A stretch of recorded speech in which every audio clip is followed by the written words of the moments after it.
হসপিটালের যেগুলো নোংরা ফেলে তো দীর্ঘদিন থেকে পরিষ্কার হয় না, ওখানে জমায় আছে। গুন্ডায়ের ধূপ জেলে বসে আছে, তবু বসে থাকা যাচ্ছে না। হাসপাতালকে একদম অকেজে করে রেখেছে এই সুপার এবং এই এলাকার চেয়ারম্যান।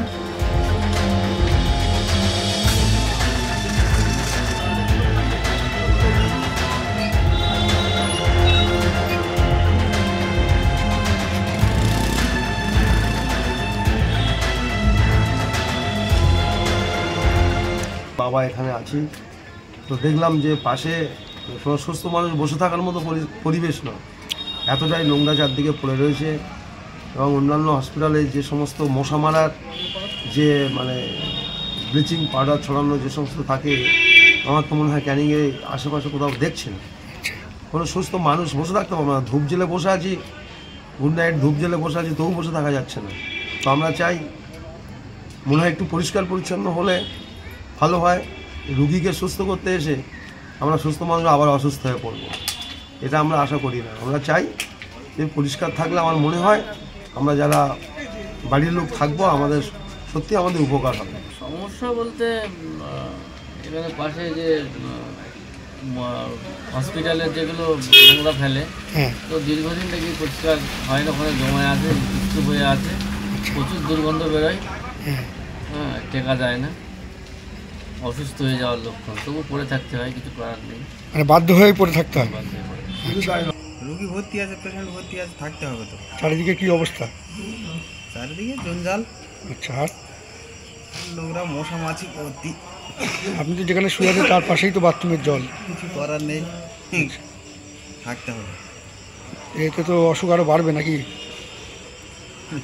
বাড়বে। অসুখ কি সারাতে এসছেন না অসুখ নিয়ে বাড়ি যেতে এসছেন? সারাতে এসছি, অথচ এইভাবে থাকতে হবে। অ্যাকচুয়ালি আমাদের বায়োমেডিক্যাল ওয়েস্টটা এক কোম্পানি নিয়ে যায়, গ্রিনটেক, এবং জেনারেল ওয়েস্টটা আমাদের পঞ্চায়েতের থেকে তুলে নিয়ে যাওয়া হয়। কিন্তু দীর্ঘ 1 মাস ধরে আমাদের জেনারেল ওয়েস্ট একটা হিপ হয়ে গেছে, ফলে দুর্গন্ধ ছড়াচ্ছে। আমি অলরেডি বিডিও সাহেব এবং এসডিও সাহেবকে জানিয়েছি, চিঠি করেছি এবং রিমাইন্ডার লেটারও দিয়েছি। তারা বলেছেন যে আমরা ব্যাপারটা দেখছি। এখনও এটা কবে হবে না হবে কোনো আশ্বাস দেওয়া হয় না, সেই আশ্বাস এখনও পাইনি। তবে আমার সিএমই স্যারকে জানিয়েছি, স্যারও বলেছেন ঠিক আছে, আমরা খুব দ্রুত সম্ভব এটা দেখার চেষ্টা করছি। প্রচুর মানুষ আমাদেরকেও কমপ্লেন দিয়েছে এই ব্যাপারে।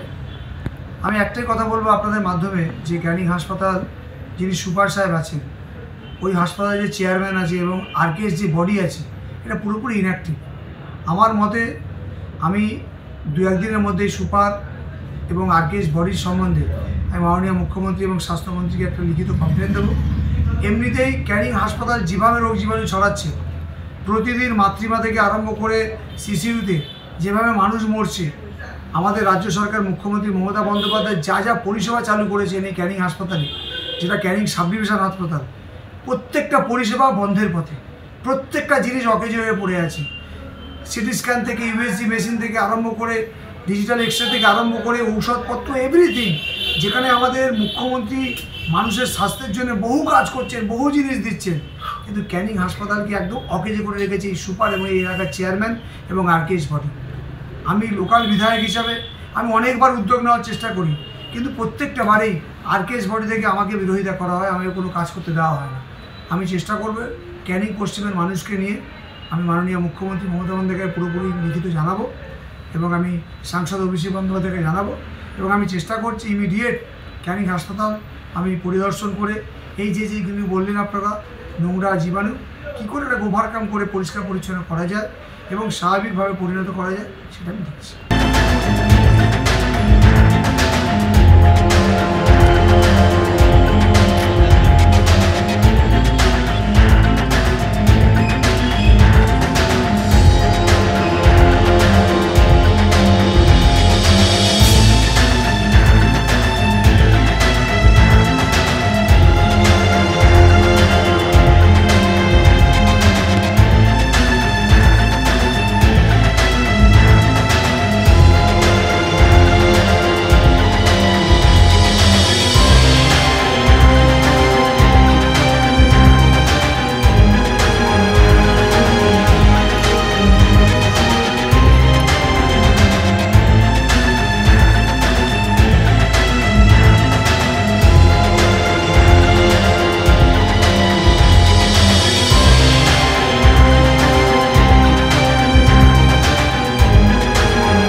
ফলো করুন সংবাদ প্রতিদিন ডিজিটাল।